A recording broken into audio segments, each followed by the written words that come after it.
1857 की स्वतंत्रता संग्राम की चिंगारी भड़क ही चुकी थी, जो ज्ञानपुर के आसपास फैल ही चुकी थी। यह बात जब शीतलपाल सुनते हैं तो आनन-फानन में अबोली में एक सभा बुलाई जाती है, जिस सभा में संग्राम सिंह, उधमन सिंह और शीतलपाल भाग लेते हैं और पाली के आसपास की एरिया में शीतलपाल जी को जिम्मेदारी दी जाती है। जब यह जिम्मेदारी शीतलपाल जी को दी जाती है तो शीतलपाल जी अकेले निहत्थे अंग्रेजों को जहाँ देखते थे दौड़ा-दौड़ा के मारते थे। उनके नाम एफआईआर हुआ ही था। अंग्रेज उनको डर बस कहीं पकड़ने नहीं जाते थे। कहीं सुनते थे कि शीतलपाल है तो वहाँ अंग्रेज न जाके वो रास्ते अपने बदल दिया किया करते थे। इतना डर अंग्रेजों को सताने लगा था शीतलपाल जी का।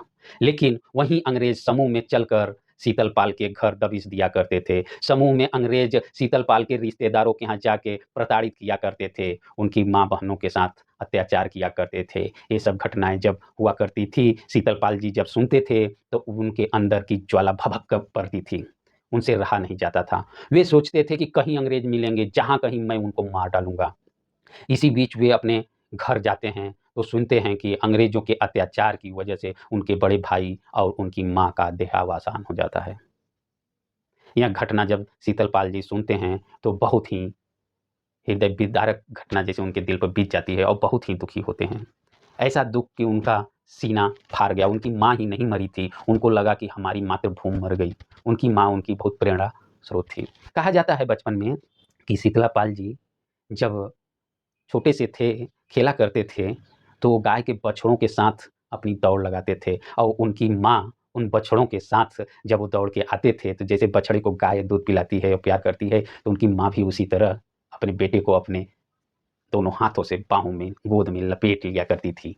तो शीतलपाल को अंग्रेजी सेना के खिलाफ बदला लेने के लिए आग लगी ही थी और उस आग को बुझ ही नहीं रही थी, कोई बुझा ही नहीं पा रहा था। उनको ये लग रहा था कि अंग्रेजी सेना जहाँ मिले, मैं वहीं पे उसे मार डालूँ, ऐसा हो गया था। इसी बीच शीतलपाल को झूरी सिंह का सहयोग मिलता है और वह एक दिन अपने साथियों के साथ यानी झूरी सिंह और शीतलपाल पाली गोदाम पर पुनः हमला बोल देते हैं और यह हमले में शीतलपाल अपने निहत्थे अपने केवल हाथों से अंग्रेजी सेना के 4-4 सैनिकों को अकेले मारा किया करते थे। उनको ऐसा मारा किया करते थे कि उनको भागने की फुर्सत नहीं मिलती थी, क्योंकि उनके अंदर आग तो कुछ और लगी हुई थी। इसी बीच पाली में खलबली मच गया और पाली गोदाम के अंदर जितने भी सैनिक थे, सब अफरा-तफरी में भागने लगे और ऊधम सिंह, झूरी सिंह के जो भाई थे, उनकी याद में झूरी सिंह ने भी सैनिकों पर गजब की अपनी तलवार भाजने लगे, गजब की अपने भाला को चलाने लगे, जिससे सब लोग तहस-नहस करते हुए भागने पर आने लगे। लेकिन उसी समय पाली गोदाम में सैनिकों में अफरा-तफरी देख विलियम रिचर्ड मूड वहाँ का मजिस्ट्रेट था।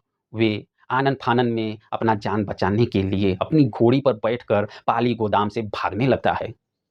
तब तक झूरी सिंह ललकारते हैं, "शीतल, अरे देखो मुरवा भागने न पाए, उसको चाहे जैसे पकड़ो, क्योंकि वह हमारे भाई उधमन सिंह, संग्राम सिंह और एक साथी को इसी की वजह से फांसी लटकाया गया था। पकड़ो शीतल, कहीं अब भाग न जाए।" और वह उछलकर अपनी घोड़ी पर बैठकर भागने लगता है, लेकिन शीतल भी किसी से कम नहीं थे।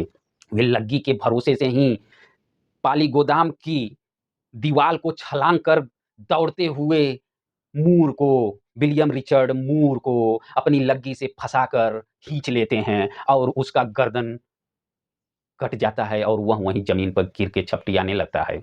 तब तक झूरी सिंह पहुँचते हैं, बचे हुए गर्दन को अपनी तलवार से बाल देते हैं और उसकी गर्दन को लेके वे चल देते हैं।